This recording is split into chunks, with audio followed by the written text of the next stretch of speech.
Hello नमस्कार दोस्तों, स्वागत है आपके अपने यूट्यूब चैनल मेरा क्लासेस में। और वीडियो स्टार्ट करने से पहले आप सभी को नववर्ष की हार्दिक हार्दिक शुभकामनाएं, हैप्पी न्यू ईयर्स।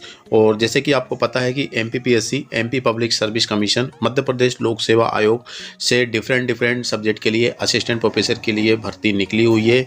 और आज की वीडियो में दोस्तों हम लाइब्रेरियन ग्रंथपाल की रिगार्डिंग वीडियो बना रहे हैं, जिसमें टोटल पोस्ट की हम बात करें तो टोटल पोस्ट यहाँ पर ग्रंथपाल के लिए लाइब्रेरियन के लिए 255 पोस्ट के लिए ये नोटिफिकेशन निकला हुआ है। तो दोस्तों इसकी सारी जानकारी के लिए दोस्तों हमें चलना होगा आगे की ओर। और आगे बढ़ने से पहले आपसे रिक्वेस्ट जरूर करना चाहेंगे, यदि आप हमारे चैनल पर नए हो तो चैनल को सब्सक्राइब करना और वीडियो को पूरा देखना ताकि वीडियो अच्छी तरीके से समझ में आ जाए। तो दोस्तों चलते हैं हम आगे। तो दोस्तों यहाँ पर हम देख सकते हैं कि हम ऑफिशियल नोटिफिकेशन पर पहुँच चुके हैं। मध्य प्रदेश लोक सेवा आयोग और ग्रंथपाल परीक्षा 2022 के रिगार्डिंग ये नोटिफिकेशन है। और ये नोटिफिकेशन 30/12/2022 को रिलीज हुआ था। और ऑनलाइन आवेदन करने की जो अंतिम तिथि है 19/5/2023 मतलब 19 मई 2023 तक सुबह दोपहर 12 बजे तक हम इसका आवेदन कर सकते हैं। इसकी सारी जानकारी हमें यहाँ पे देखने को मिल रही है कि आवेदन पत्र भरने की संबंधित आवश्यक जो निर्देश है, उपरोक्त परीक्षा के लिए ऑनलाइन आवेदन दिनांक 20 अप्रैल 2023 को दोपहर 12 बजे से लेकर दिनांक 19 मई 2023 सुबह 12 बजे तक हम इसका ऑनलाइन मोड से आवेदन कर सकते हैं। तो ध्यान रखना दोस्तों, 20 अप्रैल 2022 से इसके फॉर्म भरना स्टार्ट हो रहे हैं और 19 मई 2023 तक इसके हम आवेदन कर सकते हैं, वो भी ऑनलाइन माध्यम से। इसके बाद आयु, यहाँ पर हम देखेंगे कि आयु की गणना आपकी जो की जाएगी वो 1 जनवरी 2023 से की जाएगी, जिसमें आपका मिनिमम 21 वर्ष कंप्लीट होना चाहिए और 43 वर्ष से ज़्यादा नहीं होना चाहिए। और आपकी जो आयु की जो वेरिफिकेशन होगी वो 10वीं की मार्कशीट के अकॉर्डिंग ली जाएगी। इसके बाद हम जैसे ही नीचे स्क्रॉल करके देखते हैं तो त्रुटि सुधार एवं संबंधी, जैसे कि आपको पता है दोस्तों कि यदि हम कोई फॉर्म डालते हैं तो उसमें कहीं ना कहीं मिस्टेक हो जाती है। वैसे हम यदि रिक्रॉस चेक करते हैं 2-3 बार तो ऐसा नहीं होता, लेकिन फिर भी यदि कोई मिस्टेक हो जाती है तो उसका करेक्शन भी हम कर सकते हैं। और इसका करेक्शन हम 20 अप्रैल 2023 से लेकर 21 मई 2023 तक कर सकते हैं। और इसमें पर करेक्शन के हिसाब से 50 रुपये इसमें चार्जेस रहेंगे। इसके बाद जैसे ही हम नीचे स्क्रॉल करेंगे और तो परीक्षा केंद्र एवं प्रवेश, तो यहाँ पर हम देख सकते हैं कि परीक्षा योजना तथा पाठ्यक्रम व परीक्षा की तिथि जानकारी यथा समय आयोग की वेबसाइट www.mpsc.mp.gov.in पर प्रकाशित की जाएगी। तो हमें बार बार इसके नोटिफिकेशन के देखने के लिए एमपीपीएससी की वेबसाइट पर विजिट करते रहना चाहिए। और साथ में यदि आप हमारे चैनल को सब्सक्राइब कर लिया है तो बिल्कुल आपको नोटिफिकेशन हमारे चैनल के माध्यम से भी मिल जाएगी। तो इसके लिए तो आप बिल्कुल नो टेंशन रहिए। इसके बाद परीक्षा नियम निर्देश आदि दिए गए हैं, जिसमें चयन परीक्षा के संबंध में शासन द्वारा समय समय पर जो भी संशोधन होगा वो इनके लिए किए जाएंगे। उन सभी संशोधन को निर्देश के चयन परिणाम शामिल करके चयन परिणाम घोषित किए जाएंगे। तो ये परिवर्तित सूचना के अकॉर्डिंग सिचुएशन के अकॉर्डिंग संशोधन होते रहते हैं। और ये संशोधन सिर्फ ऑनलाइन वेबसाइट मतलब एमपी ऑनलाइन की वेबसाइट पर, एमपीपीएससी की वेबसाइट पर मिल जाएगी। इसके बाद अन्य जानकारी के लिए यहाँ पे हम देखें कि विज्ञापन के संदर्भ में समस्त आवश्यक सूचना संशोधन आयोग की वेबसाइट www.mpsc.gov.in पर उपलब्ध कराई जाती है। चलिए ठीक है, इसको हम आगे और स्किप करते हुए थोड़ा सा और आगे बढ़ते हैं क्योंकि हमारे लिए इम्पोर्टेंट बहुत नहीं है। अब यहाँ पे हम देखें टोटल वैकेंसी आप यहाँ पे देख सकते हैं दोस्तों कि आपकी यहाँ पर कितनी है, ये आपकी दिख रही है 255 पोस्ट। तो 255 पोस्ट के लिए हम लाइब्रेरियन के लिए आवेदन कर सकते हैं। आप यहाँ पे देख सकते हैं कि कैटेगरी वाइज भी दे रखी है।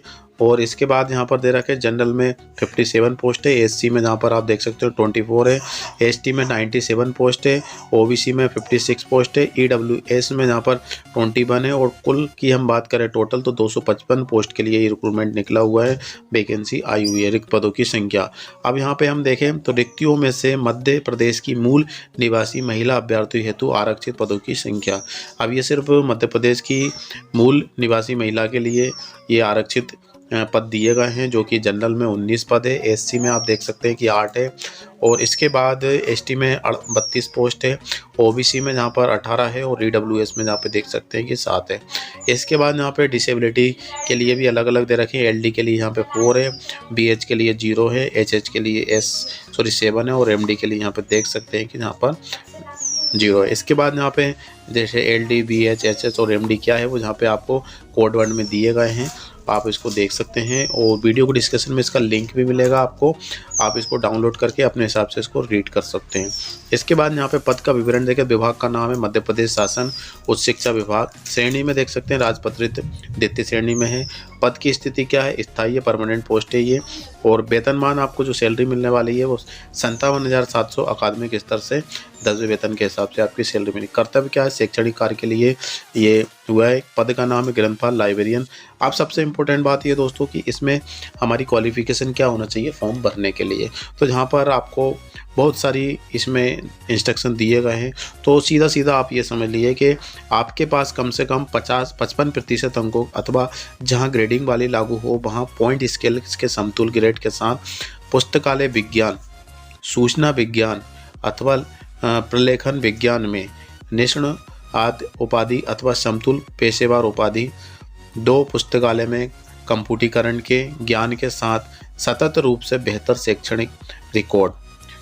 उपयुक्त तीसरे में दिया है उपयुक्त अर्हता को पूरा करने के अलावा, मतलब ये करने के अलावा इसके अलावा अभ्यर्थी को यहाँ पे दिया है कि BAA, ठीक है। इसके बाद CSIR द्वारा आयोजित राष्ट्रीय पात्रता परीक्षा, कुल मिलाकर यहाँ पे आप इतना समझ लीजिए कि जो राष्ट्रीय पात्रता परीक्षा मतलब नेट होता है, यहाँ पे दिया है CSAIR द्वारा उसको क्वालिफाई होना चाहिए। साथ में इसके अलावा और भी यदि ये नहीं है तो विश्वविद्यालय द्वारा सत्यापित समान परीक्षा तथा SLET स्लेट SET सेट है ना उत्तीर्ण करना होगी, अथवा जिन्हें विश्वविद्यालय अनुदान आयोग MPhil PhD उपाधि प्रदान करने के लिए न्यूनतम मानक व प्रक्रिया विनियमन 2009 अथवा 2016 एवं समय समय पर इसमें किया गया संशोधन जैसा भी हो मामला हो के अनुसार PhD की उपाधि प्रदान की गई हो, बशर्ते दिनांक 11 जुलाई 2019 से पूर्व PhD की उपाधि के लिए पंजीकृत अभ्यर्थी ऐसे उपाधि प्राप्त करने वाली संस्थाओं के मौजूदा अध्यादेशों विधियों विनियमों के उपबंधों द्वारा अभिशासित होंगे तथा PhD अभ्यर्थी द्वारा निम्नलिखित शर्तों को पूरा करने का अध्ययन होगा। तो ये अच्छी खासी क्या है कि इन्होंने सब कुछ मिला के दिया, इसलिए थोड़ा सा कंफ्यूज होता है। तो यहाँ पे आपको मैं कुल मिलाकर बता दूँ कि लाइब्रेरियन में आपका कोर्स होना चाहिए।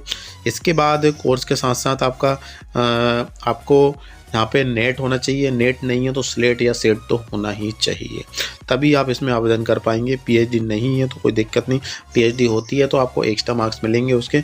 बट लेकिन यदि आपका क्या होता है कि PhD एक प्राइवेट संस्था के माध्यम से भी कर लेते हैं, जैसे बहुत सारी प्राइवेट यूनिवर्सिटी चल रही है, तो नॉर्मल सा टेस्ट होता है और इसके बाद हम उसमें जाहिर सी बात है क्वालिफाई कर लेते हैं क्योंकि प्राइवेट यूनिवर्सिटी है।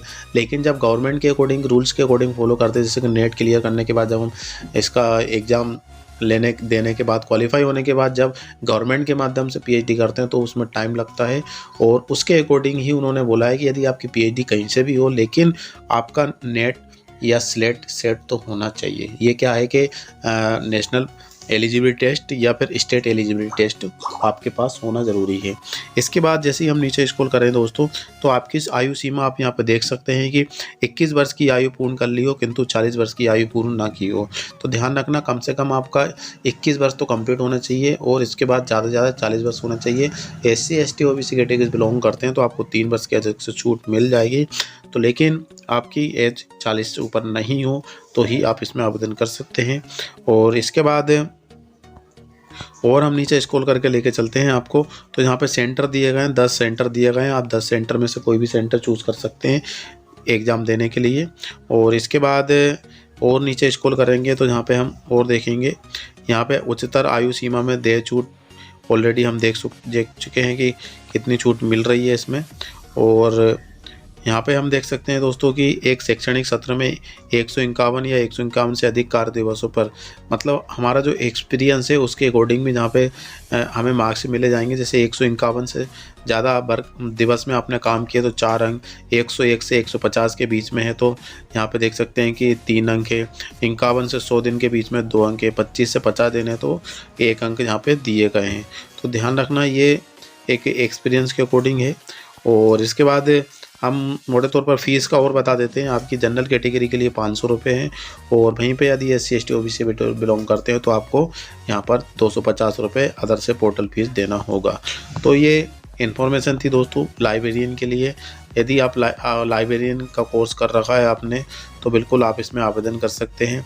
देख लीजिए यहाँ पे 250 रुपये हैं SC ST वो भी मध्य प्रदेश के मूल निवासी के लिए, और ये जनरल कैटेगरी के लिए दिए गए हैं।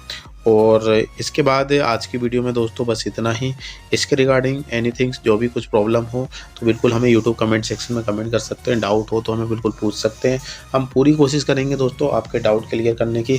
तो एक और रिक्वेस्ट वही कि चैनल को ज़रूर सब्सक्राइब करना, क्योंकि हम लेटेस्ट से लेटेस्ट इन्फॉर्मेशन आपको देंगे। जो इन्फॉर्मेशन आपके योग्य रहेगी वही इन्फॉर्मेशन आपको देंगे, बिल्कुल कंफ्यूज नहीं होने देंगे आपको। लेकिन नोटिफिकेशन के लिए चैनल को ज़रूर सब्सक्राइब कर लेना, ये एक इम्पोर्टेंट है। यदि आप नोटिफिकेशन पाना चाहते हैं, लेना चाहते हैं तो चैनल को ज़रूर सब्सक्राइब करना। इसके बिना हम आप तक ये नोटिफिकेशन नहीं पहुंच पाएंगे। दोस्तों फिलहाल के लिए बस इतना ही। आपको एक बार फिर से मेरा क्लासेस की ओर से हैप्पी न्यू ईयर्स। तो दोस्तों मिलते हैं नई नोटिफिकेशन के साथ। जब तक के लिए जय हिंद जय भारत।